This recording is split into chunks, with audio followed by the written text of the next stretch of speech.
Hello friends, আজকে একটা নতুন ধরনের রান্না করেছিলাম, কিন্তু রান্নাটা ভীষণভাবেই গেজে গেছে। কাঁঠাল, পটল আর কাঁচা আম দিয়ে একদমই বাজে হয়েছে রান্নাটা। ইউটিউব দেখে করেছিলাম। তারপরে আমাদের ছোট মোরলা মাছ, আজকে মাচারা প্রচুর মাছ আনা হয়েছে, তাই একটা ফ্রিতে খা। দিয়েছে। তারপর পাশের বাড়ি যে ভাড়াটে বাড়ি, সে একটু চিকেন দিয়ে গেল।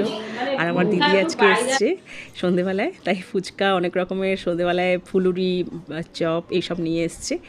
আর আমরা সকালবেলায় আজকে খেয়ে নিলাম পটল আলু তরকারি আর পায়েস দিয়ে রুটি। আজকে ঠাকুরকে সাজিয়ে দিয়েছি, আজকে একাদশী, তাই আজকে ঠাকুরকে খুব সুন্দর করে সাজিয়ে গুছিয়ে প্রসাদ দিয়ে বসিয়েছি।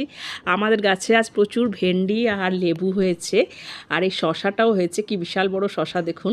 এগুলো আমাদের মায়ের সব মানে পরিশ্রমের ফল। আর আজকে যেহেতু একাদশী ছিল, তাই আমরা একটু সাবু মাখা খেয়ে নিলাম, আর ঠাকুরকে দিয়ে দিলাম সকালবেলায় উঠিয়ে একটু বিস্কুট আর জল। আর আমার এক বৌদি দিয়ে গেছে, দেখুন কত কত রকম কলা। ঠাকুরকে দিয়ে দিলাম রুটি,